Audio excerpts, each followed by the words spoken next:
चंद्रपुर से कुछ ही दूरी पर एक जंगल में एक गुफा थी जिसे चुड़ैल की गुफा कहा जाता था। चंद्रपुर के लोगों का ये मानना था कि इस गुफा में एक चुड़ैल रहती है जो हर उस इंसान को खा जाती है जो इस गुफा में जाता है। चंद्रपुर के लोग इस गुफा की कई कहानियां सुनाया करते थे।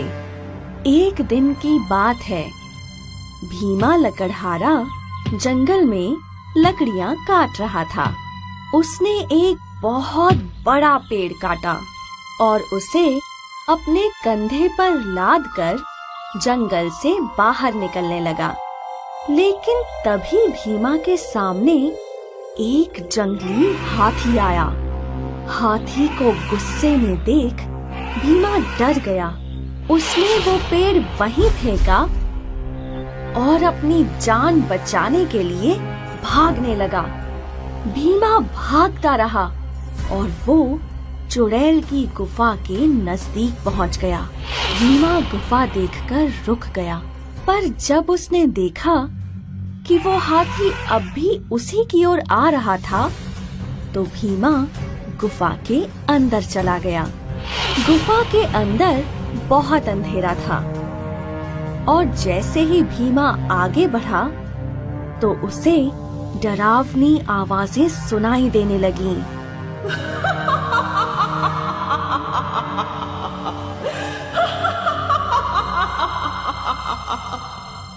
भीमा डर गया। अरे आज तो मैं बिन मौत मारा जाऊंगा। पीछे हाथी और आगे चुड़ैल।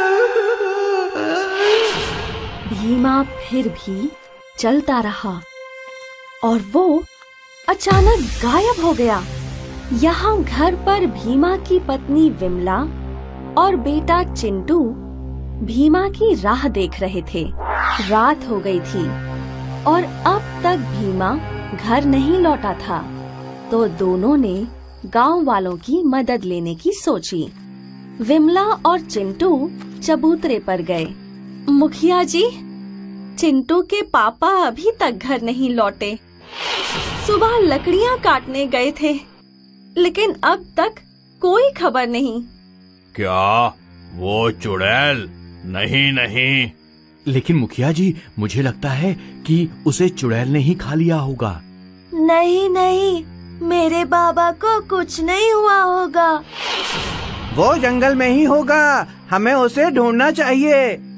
हाँ, हमें एक कोशिश जरूर करनी चाहिए।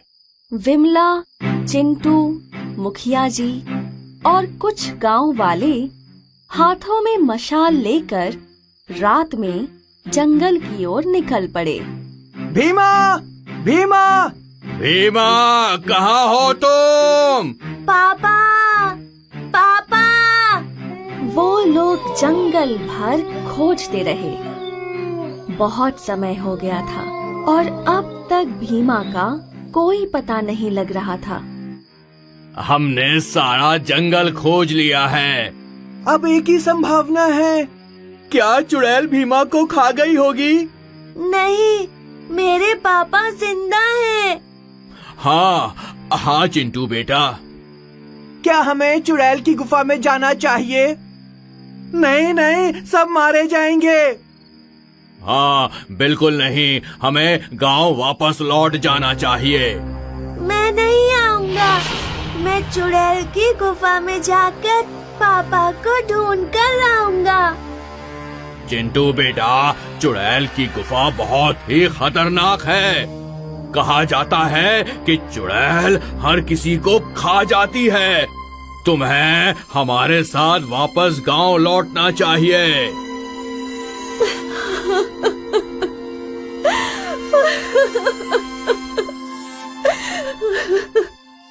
रो मत माँ, अगर कोई नहीं ला पाया तो भी मैं पापा को ढूंढ कर लाऊंगा। चिंटू चुड़ैल की गुफा की ओर गया। ये देख बाकी गांव वाले चौंक गए। अगर नन्हे चिंटू में चुड़ैल का सामना करने का साहस है, तो हम तो इतने सारे लोग हैं ना, हमें चिंटू की मदद करनी चाहिए। अब जो भी हो देख लेंगे। चलो चुड़ैल की गुफा की ओर। चिंटू गुफा में पहुंचा और उसे चुड़ैल की हंसी सुनाई दी। वो थोड़ा डर गया, लेकिन फिर भी आगे बढ़ता रहा।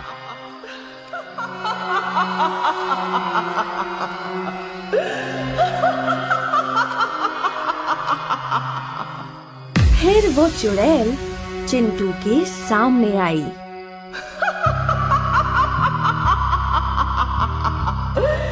ये क्या, एक छोटा शिकार? मैं तुम्हारा शिकार नहीं हूँ। मेरे पापा मुझे वापस दे दो। इतना सा होकर इतनी बहादुरी। तभी विमला और गांव वाले वहां पहुंच गए और उन्हें देख चुड़ैल की हंसी रुक गई। लगता है तुम सब के सब मरना चाहते हो। कौन मरेगा और कौन नहीं, ये तो वक्त ही बताएगा। सब लोग चुड़ैल की ओर बढ़ने लगे और ये देख चुड़ैल घबरा गई और पीछे भागने लगी। कुछ तो गड़बड़ है, ये चुड़ैल नहीं हो सकती। तब मुखिया जी और गांव वालों ने चुड़ैल को घेर लिया। चुड़ैल रोने लगी।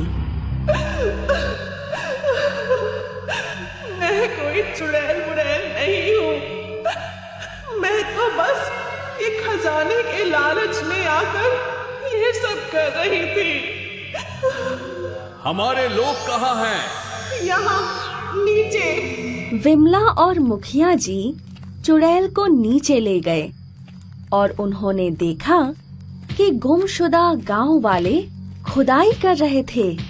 चिंटू ने अपने पापा को देखा और उन्हें गले लगा लिया। हाँ, पापा, पापा।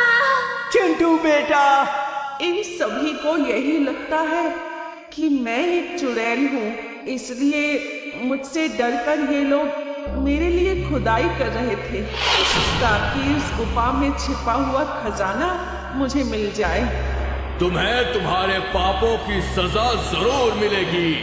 और बेटा चिंटू, तुम्हारी दिलेरी की वजह से आज हमें अपने सारे गुमशुदा गांव वाले वापस मिले हैं। तुम्हारा बहुत बहुत धन्यवाद। चिंटू अपने पापा को वापस पाकर बहुत खुश था और विमला को अपने साहसी बेटे पर अभिमान था। ये कहानी हमें ये सिखाती है कि किसी भी कठिन समय में समझदारी, साहस और दिलेरी की बहुत जरूरत होती है।